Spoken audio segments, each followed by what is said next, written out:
లూకా సువార్త 13వ అధ్యాయం 6-9 వరకు మనం గమనించినట్టయితే, మరియు ఆయన వారితో ఈ ఉపమానం చెప్పెను. ఒక మనుష్యుని ద్రాక్ష తోటలో అంజూరపు చెట్టు ఒకటి నాటబడి ఉండెను. అతడు దాని పండ్లు వెదక వచ్చినప్పుడు ఏమీ దొరకలేదు. గనుక అతడు, ఇదిగో 3 ఏండ్ల నుండి నేను అంజూరపు చెట్టున పండ్లను వెతకవచ్చుచున్నాను, గాని ఏమీ దొరకలేదు. దీనిని నరికివేయుము, దీని వలన ఈ భూమి ఏల వ్యర్థమై పోవలెనని ద్రాక్ష తోట మాలితో చెప్పాను. అయితే వాడు, అయ్యా, నేను దాని చుట్టూ త్రవ్వి ఎరువు వేయినట్టు ఈ సంవత్సరం కూడా ఉండనిమ్ము. అది ఫలించినా సరే, లేని యెడల నరికించి వేయమని అతనితో చెప్పాను.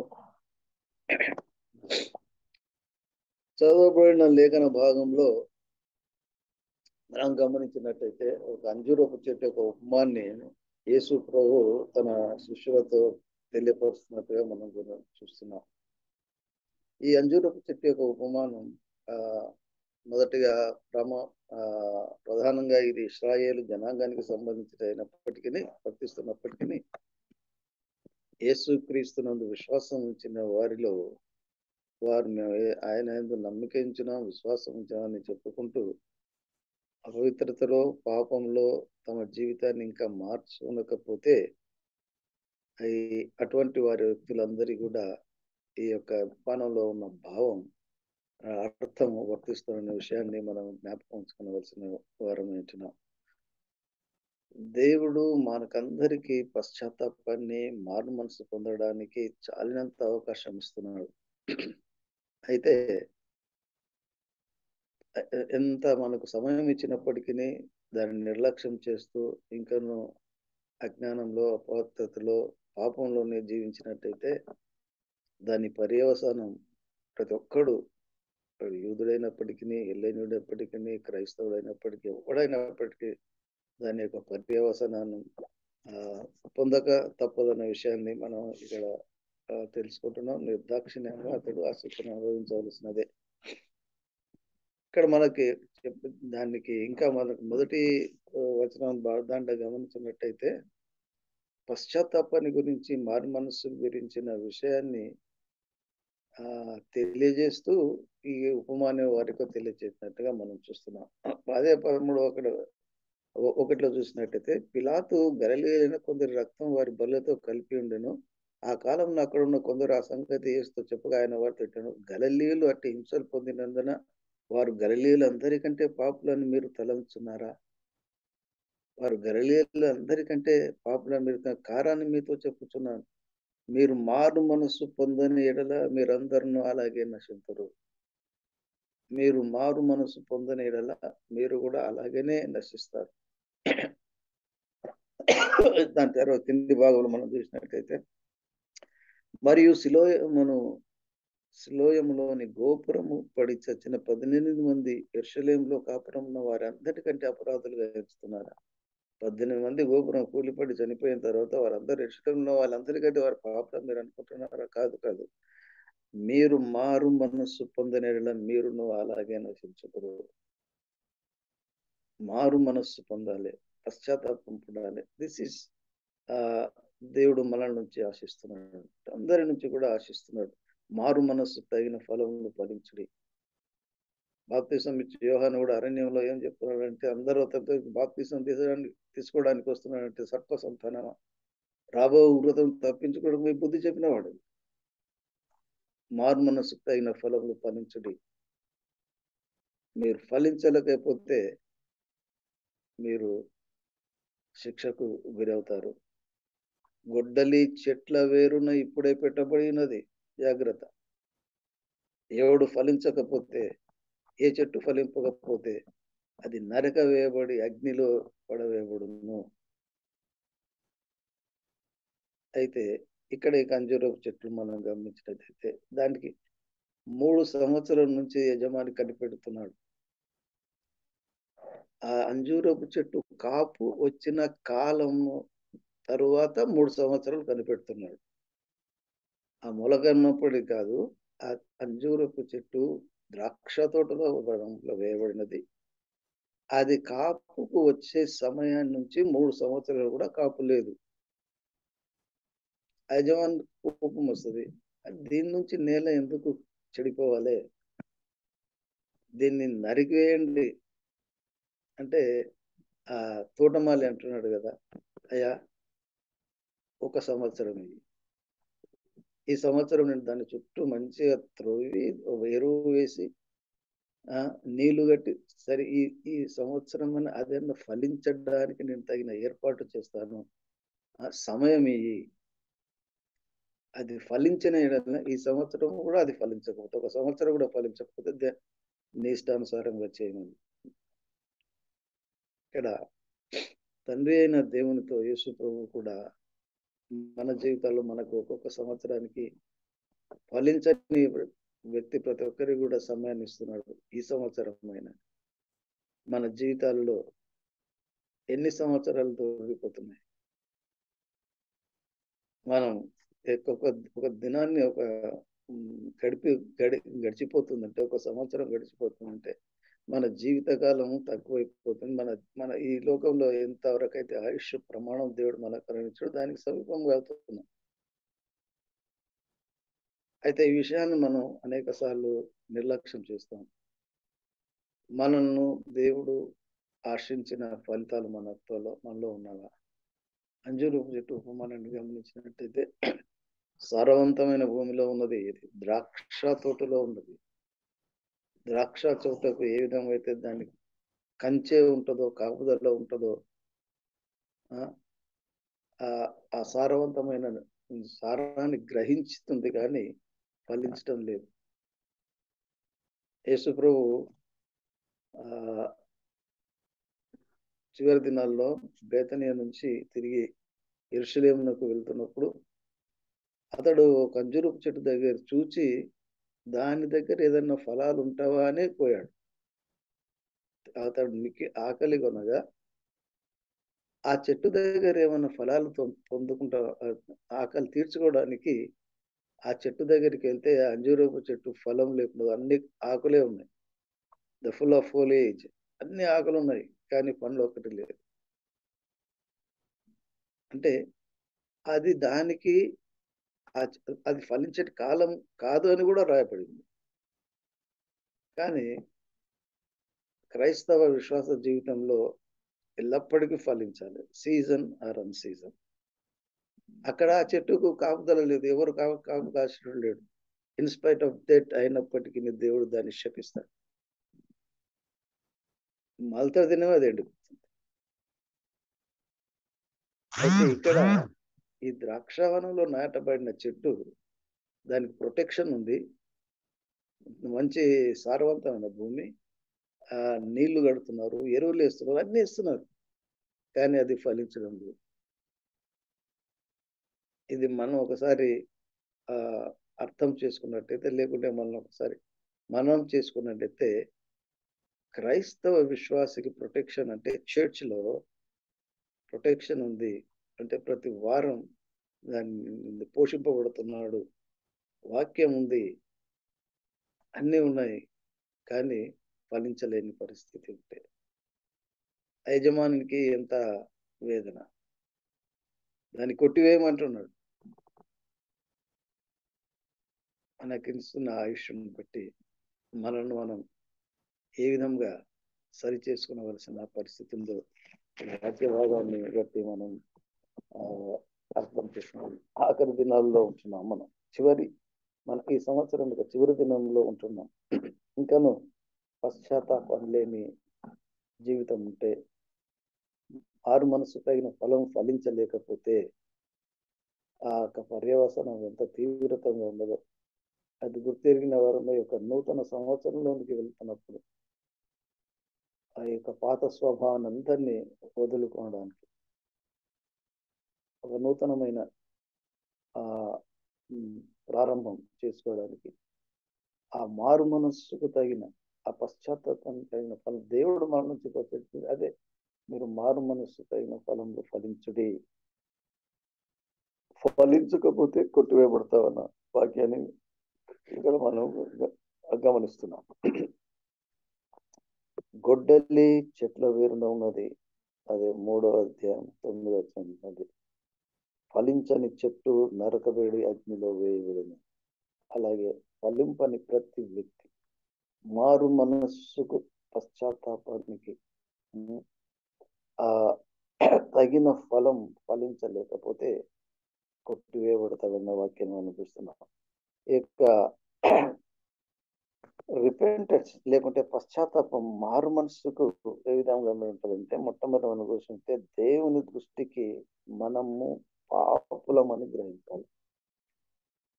మారు మనస్సులో ఉన్నాం మనం we must feel that we're sinners. మనం పాపులము అని గ్రహించాలి.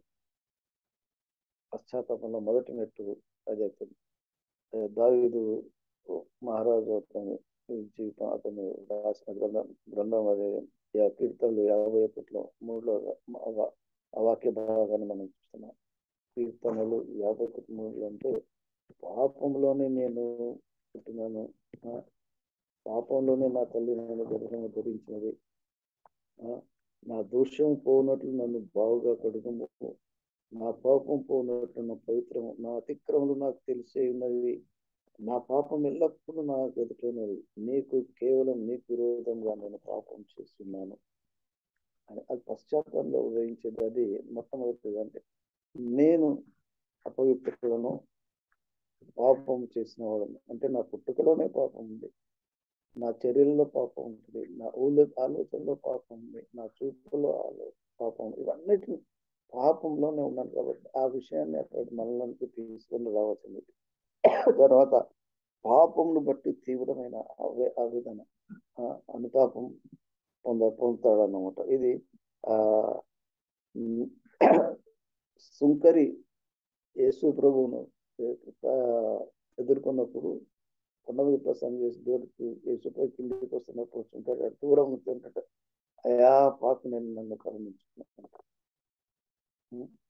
ప్రార్థన చేసే ఇంకొక సందర్భంలో ఒక పరిచయుడు సుంకరి ఇద్దరు ప్రార్థన పరిచయుడు ఏం చేస్తున్నాడంటే నేను తన జీవితాన్ని బట్టి అతను పోగొట్టుకుంటూ ప్రార్థన చేస్తాను, నేను ఉపవాసం ఉంటున్నాను, నేను దక్షిణ భాగం ఇస్తున్నాను, ఆ ఆజ్ఞలను గైకుంటున్నాను ప్రభా అని చెప్పాడు. అంటే సుంకరి ఏమంటున్నాడంటే పాపి నేను ఎందుకు కరుణించు ప్రభా. అది నిజమైన సుంకరి చేసిన ప్రార్థనే అది పశ్చాత్తాపంతో కూడిన ప్రార్థన. పరిచయుడు చేసిన ప్రార్థన కాదు. అతను చేసిన మంచి కార్యాలు చేస్తున్నట్టు కానీ అతను అతిశయంతో నేనే చేస్తున్నా కదా, ఆ సుంకరి కంటే నేను మంచి ప్రార్థన చేస్తున్నాను ఆ దురభిప్రాయం అంటున్నాడు కదా. అతను నిజమైన పశ్చాత్తాపం పరివర్తన కాదు. అది దానికో అది కాదు. అది 2 కొరింథీ 7:10లో చూసినట్టే దైవ చిత్తానుసారమైన దుఃఖం, దైవ చిత్తానుసారమైన దుఃఖము రక్షణార్థమైన మారు మనసుని కలిగజేస్తుంది. ఆ వాక్య భాగంలో మనం చూస్తున్నాం. తర్వాత తప్పును పాపి అని గ్రహించడం, పాపి అటువంటి పశ్చాత్తాపంతో నలిగిపోవడం, ఆ తర్వాత దేవుని వైపు తిరగడం. అంటే తెస్సలోనికైలు 1:9 తెస్సలోనికైలు వారు దేవుని వైపు ఏ విధంగా తిరిగిరో ఆ వాక్య భాగాన్ని కూడా మనం గమనిస్తున్నట్టయితే తెస్సలోనిక రాసిన పత్రిక 1:9లో ఏమంటుందంటే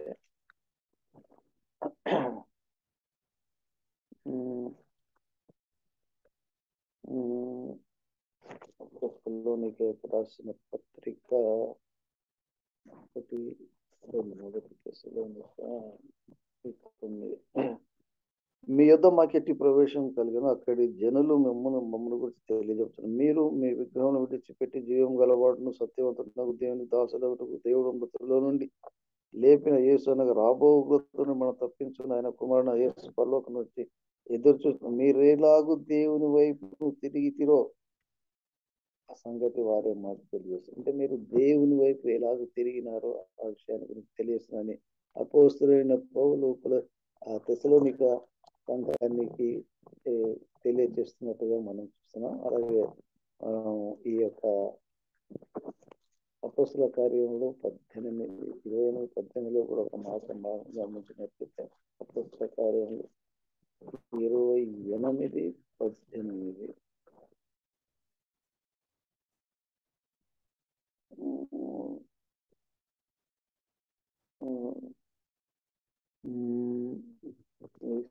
పద్దెనిమిది కాదు. ఇంకా ఈ క్రీస్తు వైపు, దేవుని వైపు తిరిగే విషయాన్ని గురించి మనం తెలియజేస్తున్నాం. వీరు నన్ను విమర్శ చేయగలరు. యూదుల అర్థం చెప్పినందుకు నేను కైసరుతో చెప్పుకోవలసి వచ్చాను. నిరీక్షణ కోసం కొలుస్తూ కట్టు నేను వారు చెప్పినాను. వారు యూదా నుండి నేను గురించి పత్రికలు మారారు. అక్కడికి మాకు వచ్చిన సభలో ఒక్కడైనా మాకు తెలియజేయను. అంతగా తెలిసింది, అంత మట్టుకు తెలియనిది. అంటే ఇక్కడ అపోస్తలుడైన పౌలు వారిని హెచ్చరిస్తున్నాడు. ఏం చేస్తున్నాడంటే, నేను ఏ తప్పిదం చేయకపోయినప్పటికీ నన్ను యూదులు మాత్రం నన్ను తిరిగి అప్పగించారు అనే విషయాన్ని అక్కడ తెలియజేస్తున్నాడు. పశ్చాత్తాపము మారు మనసు పొందడానికి ఒక ఆజ్ఞ. ఇది పశ్చాత్తాపం అంటే ప్రతి ఒక్కరు పశ్చాత్తాపం పొందాలి, మారు మనసు పొందాలి, ఫలాలు పొందాలని వాక్యంలో చెప్తున్నా. ఇది 17:30 మనం గమనించినట్లయితే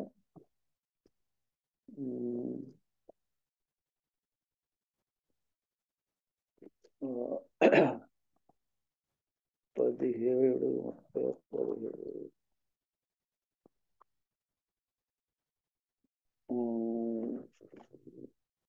పశ్చాత్తాపం అంతటా అందరూ మారు మనసు పొందవాలని ఆజ్ఞాపించుతున్నాడు. అంతటా అందరూ మారు మనసు పొందాలని ఆజ్ఞాపిస్తున్నాడు ప్రభు. ఇప్పుడైతే ఇంతకు ముందు అయితే ఆ దినంలో చూసినైతే మునుపటి దినాలను చూడనట్లు దేవుడు చూస్తున్నాడు. కానీ ఇప్పుడైతే అంతటా అందరూ పశ్చాత్తాపము పొందాలని దేవుడు ఆజ్ఞాపిస్తున్న విషయాన్ని మనం ఈ వాక్య భాగంలో మనం చూస్తున్నాం. ఏ ఒక్కరు కూడా మినహాయింపు లేవు. అంతటా అందరూ పశ్చాత్తాపం పొంది మారు మనసు పొందాలనే ఈ యొక్క దేవుని ఆజ్ఞ ఉంటున్నది. ఆ ఆజ్ఞకు తప్పనిసరిగా ప్రతిస్పందించవలసిన బాధ్యత మనందరిపైన ఉన్నది. తర్వాత పశ్చాత్తాపంలో కలిగే మార్పు ఏంటంటే, మొట్టమొదటిగా అది మనస్సులో మార్పు రావాలి, హృదయంలో మార్పు రావాలి, మన చిత్తంలో కూడా దేవుని దాంట్లో మార్పు రావాల్సింది. పశ్చాత్తాపం వలన ఈ మార్పులు కలుగుతున్నట్టు ఏంటంటే మనస్సులో కలుగుతుంది. ఇక్కడ మనం గమనించినట్టయితే మత్తయి సువార్తలో ఏంటంటే, ఒక వ్యక్తికి 2 కుమారులు ఉంటారు. 2 కుమారులు ఉంటే ఒకడు పొలంలో పని చేసి రాపోరంటే మొదటి వాడు ఏం చేస్తాడంటే నేను పోనంటాడు. తర్వాత పశ్చాత్తాపడి ఏం చేస్తాడు, అతడు పోయి ఆ పని చేస్తాడు. రెండోవాడు పోతానంటాడు కానీ పో. కానీ దీంట్లో ఎవరిలో మనస్సు మారింది? ఎవరికి? మొదటి వాడికి. రెండో వాడు అంటే నేను పోతానంటాడు, పోడు. రెండో వాడు ఏమంటాడంటే, మొదటి వాడు ఏమంటాడంటే మొదటనే నేను పోనపా అని అంటాడు. కానీ తర్వాత పశ్చాత్తాపం పడి తన మనస్సును మార్చుకొని తిరిగి తన తండ్రికి మాటకు లోబడి పని చేయడానికి వెళ్ళినట్టుగా మనం చూస్తున్నాం. హృదయంలో కూడా పశ్చాత్తాపం జరగాలి.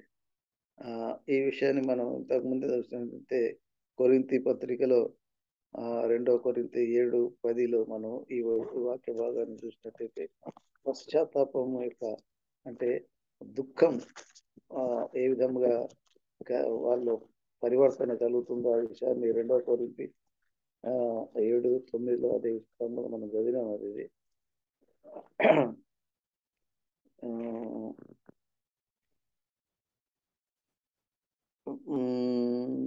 ఏలైనగా ఏ విషయంలో నేను మా వలన మీరు నష్టం పొందకుంటే దైవ చిత్తానుసారంగా దుఃఖపడితిరి.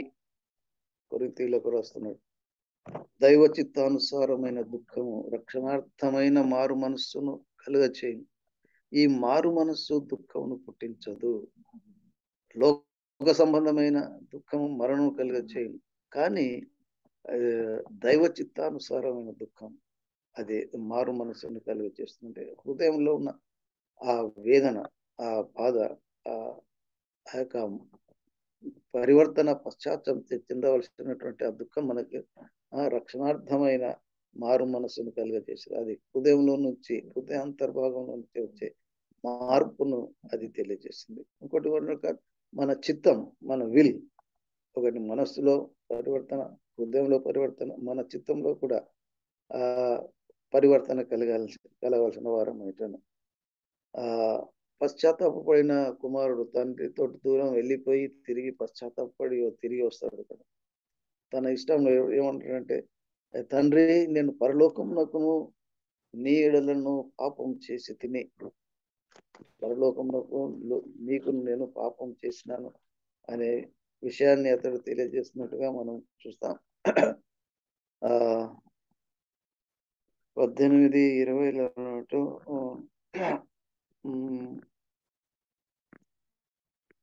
నేను పరలోకమునకును నీకు నియతను నేను పాపం చేశాను కాబట్టి నన్ను నీ కుమారులుగా ఒకరినిగాని ఎంచక నీ సేవకులు ఒకనిగా ఎంచమని అతడు బ్రతిమాలినట్టు వస్తుంది. తన చిత్తానికి సంపూర్ణంగా అతని చిత్తంలో కూడా పరివర్తన, పశ్చాత్తాపం పొందినట్టుగా మనం చూస్తున్నాం.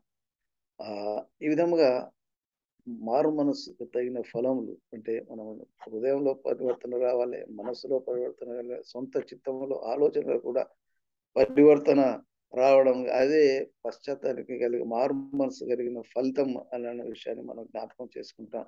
అయితే నిజమైన పశ్చాత్తాపం దానికి ఈ నిజమైన పశ్చాత్తాపం ఎట్లా గుర్తిస్తాం మనం అంటే,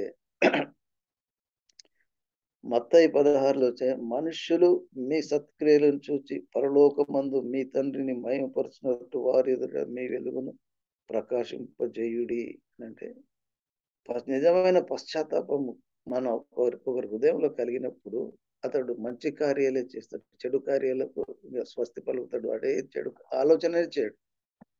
మంచి కార్యాలు, సత్క్రియలు, దేవుణ్ణి మహిమపరిచే క్రియలు, సమాజానికి ఉపయోగకరమైన క్రియలు, ఆ సత్క్రియలే చేస్తాడు. కానీ ఇక మిగతా చెడు కార్యాలు, చెడు తలపులకు ఆలోచన నిజమైన పశ్చాత్తాపంలో కలిగిన విషయంలో మొట్టమొదటి గమనించాడు. వాడు మంచి కార్యాలు చేస్తాడు ఏ వ్యక్తి అయినప్పటికీ, చెడు గురించి ఆలోచించడు.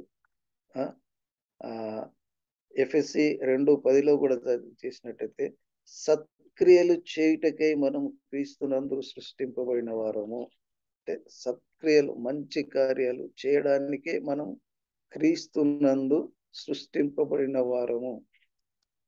ఆ సత్క్రియలు మన ఎందుకు కనబడకపోతే, ఆ మారు మనసు కలిగిన ఫలితం మనలో కనపడకపోతే మన జీవితాలు దేవుని దృష్టికి అపవిత్రమైనవిగా ఉంటాయి.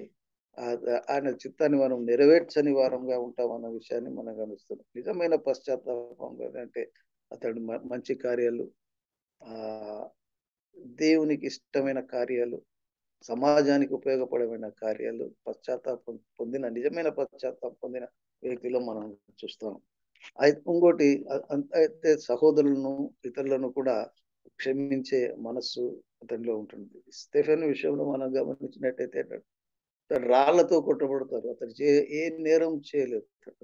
ఆకాశం తెరవబడింది, మనిషి కుమారుడు దేవి సింహాసనంలో కూర్చున్నాడన్న విషయాన్ని అతడు తెలియజేసినప్పుడు దేవదూషణ చేస్తున్నాడని రాళ్లతో కొట్టి చంపేసేస్తుంటాడు. అప్పుడు అతడు ఏమన్నంటే, ప్రభువా మోకాలుని ఈ పాపం వారి మీద మోపకము అంటే, ఎంత నీకు శ్రమ పెడుతున్న వారిని కూడా క్షమించమని ప్రార్థన చేస్తున్నట్టుగా మనం వాక్య భాగంలో మనం చూస్తాం. ఆ స్టెఫెన్ జీవితంలో తనకి ఎటువంటి కీడు ఇతరులు చేసినప్పటికీ క్షమాహృదయం, అతడు క్షమించే హృదయం కలిగిన వాడు ఉంటాడు. నిజమైన పశ్చాత్తాపం కలిగిన ఫలితంలో ఏంటంటే, ఇది క్షమించే హృదయం అతనిలో ఉంటుంది. ఆ తర్వాత మనం చూసినట్టయితే ఎఫ్ఎస్సి 4:32లో ఒక భాగం మనం చూసినట్టయితే, ఎఫ్ఎస్సి 4:32లో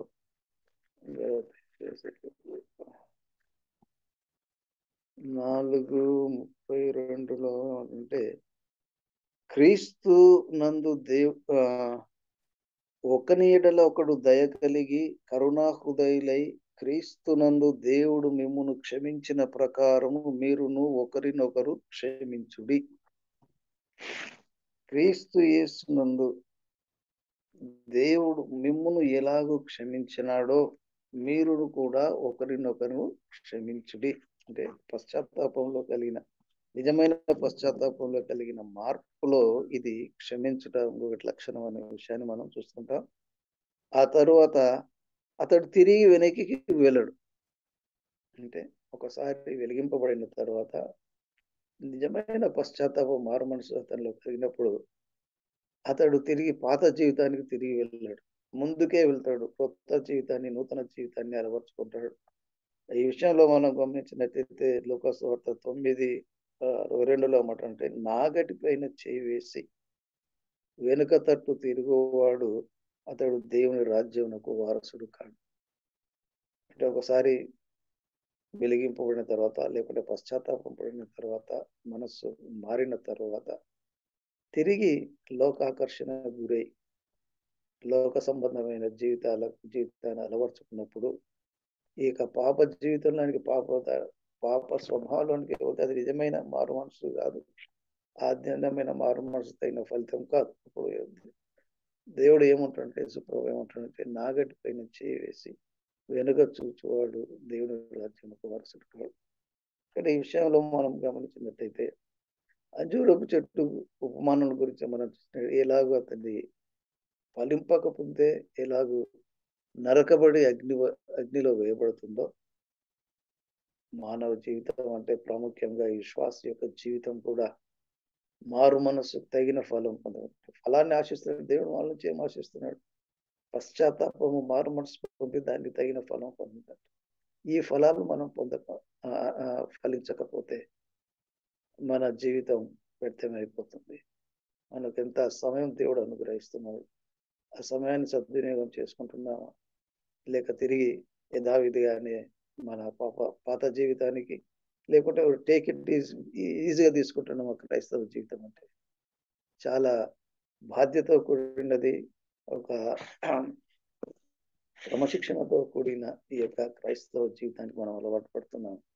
మనం ఫలింపకపోతే ఆ గుడ్డలి చెట్ల వేరున ఉంచబడినది, ఎప్పుడు దెబ్బ పడుతుందో తెలియదు. కాబట్టి ఆ ఫలించే వారంగా, మారు మనసుకు తగిన ఫలాన్ని ఫలించే వారంగా మనం ఉండాలని దేవుడు మనల్ని ఆశిస్తున్నాడు. ఈ యొక్క చివరి దినం, సంవత్సరం యొక్క చివరి దినం, మనం ఇంకా ఎన్ని సంవత్సరాలు బ్రతుకుతున్నామో మనకు తెలియదు. కానీ మనకు అనుగ్రహించిన యొక్క ఆయుష్ను, ఇక సమయాన్ని సద్వినియోగం పరుచుకుంటూ గత జీవితాన్ని మనం జ్ఞాపకం చేసుకుంటూ ఫలింపని స్థితి ఉంటే ఒకవేళ దాన్ని సరి చేసుకొని తిరిగి యేసుక్రీస్తులో అంటకట్టబడి ఆ పశ్చాత్తాపానికి మారు మనసు కలిగిన ఫలాన్ని ఫలిస్తూ ఆయనకి ఇష్టమైన జీవితం జీవించడానికి ఒక నూతన సంవత్సరంలో అడుగిడకపోతున్న నూతనమైన తీర్మానాలను తీసుకొని మన జీవితాన్ని సరి చేసుకుంటూ ఇతరులకు ఉపయోగకరమైన జీవితం జీవిస్తూ దేవునికి మహిమకరమైన జీవితాన్ని మనం జీవించడానికి ప్రయత్నం చేద్దాం. దేవుడు మనందరినీ ఆ విధంగా దీవించును గాక.